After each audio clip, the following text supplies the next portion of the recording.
Sobre remuneração, vamos conversar um pouco hoje. A remuneração, ela é mais ampla que o salário. O salário é aquele salário base ajustado pelo contrato de trabalho que o profissional vai receber. O salário, ele integra a remuneração, ou seja, é uma composição da remuneração o salário. Além do salário, na remuneração também estão integradas, por exemplo, hora extra, adicional noturno, adicional de insalubridade, adicional de periculosidade, entre outras verbas, como por exemplo as gorjetas. Então, o profissional passou por um processo seletivo, foi admitido, assinou seu contrato de trabalho e iniciou lá as atividades laborais. O empregador, ele pode ajustar o prazo de pagamento, porém, esse prazo não pode ser superior a 30 dias, a um mês. O máximo de ajuste para pagamento de salário é um mês. O profissional trabalhou por um mês e recebe o seu salário ou a sua remuneração, melhor dizendo. O salário ele pode ser pago apenas até o 5º dia útil do mês. O que geralmente as empresas fazem? Pagam um adiantamento de salário, geralmente no dia 20, e o pagamento do salário mesmo, que é realizado até o 5º dia útil, obrigatoriamente. Uma das composições da remuneração é a gorjeta.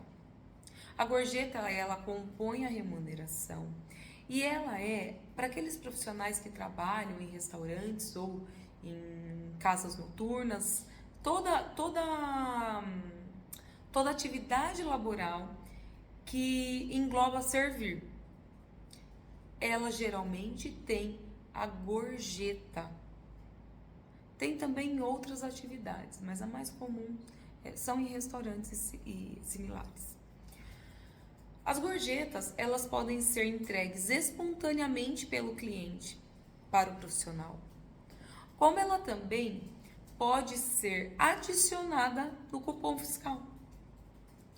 Ambas as situações são englobadas no salário. Então, tanto faz se o cliente entregou ou se ele pagou via cupom fiscal, esse valor integra a remuneração do profissional. Isso significa o quê? Significa que esse valor pago, ele deve servir como base de cálculo para pagamento dos encargos trabalhistas e das verbas previdenciárias. Exemplo, FGTS. Ele engloba, ele serve como base de cálculo para o pagamento do FGTS. Então, é de extrema importância que todos saibam o que é a remuneração e o que é o salário. São situações distintas. E a remuneração, ela é muito mais ampla que o salário. Agora, existem verbas que já por lei não integram o salário. A própria CLT já delimita.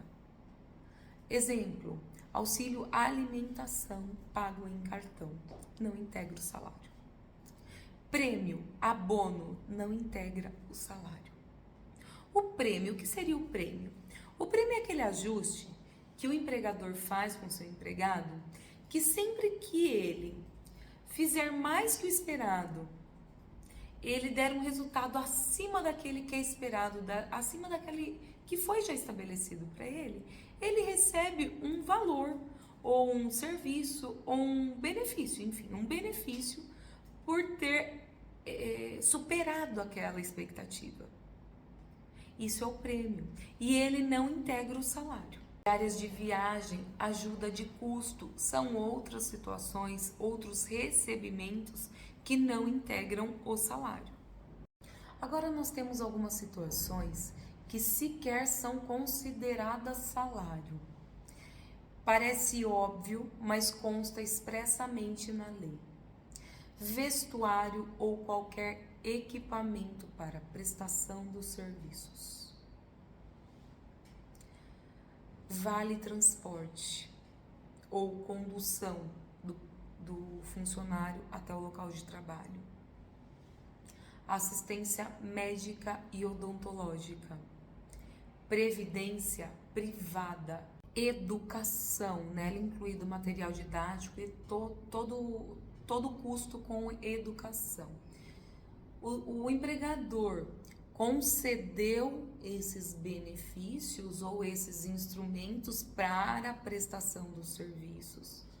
Isso não é considerado como salário, ou seja, ele não pode dizer que ele está pagando isso como salário in natura.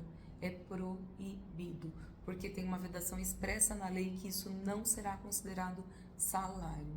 A habitação e a alimentação, existem limitações, tem que ter a destinação exata para este fim, mas, de acordo com os percentuais de 20% e 25%, podem ser considerados salário in natura, desde que não desvirtuada a destinação.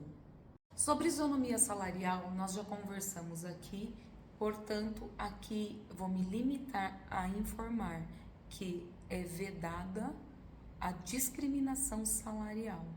Tem os critérios em lei, a lei determina os critérios para que seja considerada a equiparação salarial ou quando o salário pode ser distinto. Porém, é vedado para aquele profissional que trabalha no mesmo estabelecimento, mesmo tempo de trabalho, mesma perfeição técnica que se exerce o trabalho, enfim, cumprindo todos os requisitos, é proibido a diferenciação salarial. Em caso de rescisão contratual, o empregador tem dúvida do valor, tem dúvida para quem pagar, esse funcionário não forneceu os dados bancários, excluiu a conta bancária, aconteceu qualquer coisa que o impediu ou deixou inseguro em realizar o pagamento, havendo um processo judicial, o pagamento deve ser realizado na primeira oportunidade, na primeira audiência perante a Justiça do Trabalho, sob pena de pagar 50% mais a título de multa. Porém, esse pagamento lá na Justiça do Trabalho você pode sim fazer do valor incontroverso, ou seja, aquele valor que você entende correto, porém, claro, sempre embasado num cálculo para que futuramente você não tenha um prejuízo de uma condenação.